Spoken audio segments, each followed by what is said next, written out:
omby miloko mainty sy fotsy efa noratrainy dahalo tamin'ny antsy eo amin'ny feniny no tratran'ny andromasom-pokon'olona eny amin'ny fokotaniny Antany Malandy tokony tamin'ny 2 ora maraina teo eo tao amin'ny centre 3 raha nivolazany ireo andromasom-pokon'olona olona roa mitondra antsy no nanesy ity omby ity raikitra ny fifampiresahana sy ny fifamaliana ambava tafiporitsaka ireo olona ireo ary mbola tsy hita hatramin'izao fotoana izao.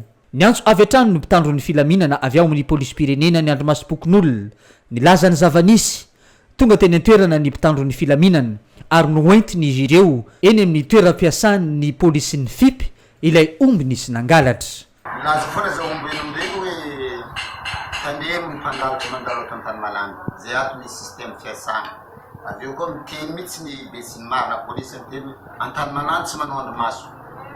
Ny andromasonay dia tsy publienay satria ny système mihitsy fanaovana ny andromaso ato. Anoarana vao mandalo amin'ny toerana aminay aty amin'ny secteur jiaby tonga dia tsy maintsy voare.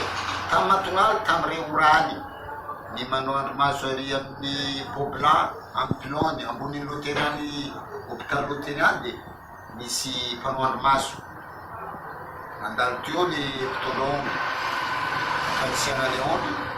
Olobe zany reo araiky anavidavitra afara araiky anatinangariany andromaso izy dia lazana fa ombinay ty raha vao nafampana le famontaniana dia satoandreo savoa mihitsy ny feny ao dia nandositra izy.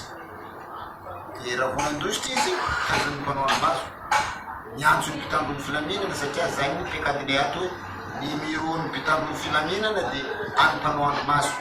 Indro kely any izy ty matetiky manahirana zay dia zao amin'ny andromaso ty misy numéro polisy megna zay raha vao antsona izy igny tsy mandeha zay zay mampalahelo matoa numéro amegna zay fikontany izy io ny amenay mpanao andromaso io numéro menareo zay voatey zay lasa miantso lehibe ny any amin'ny FIP eny lehibe androany ty isolama lehibe tena tsy mampilehibe koa any amin'ny FIP zany no telefone ivona iraka mobile FIP io ndraiky aty. Ora vitsy taorian'io nisy ny olona milaza fa mpanarady nefa tsy manana taratasy mikasika ilay omby.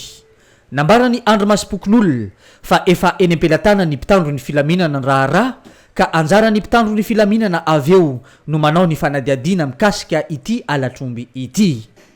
Mantsy lavoloha ny ponina eny amin'ny fokotaniny Antany Malandy, ny vakitrano, ny fanendahana, ny alatromby izay mahazo vahana araka izay tsy izy raha ny nambarany lehibe ny fokotany hatrany.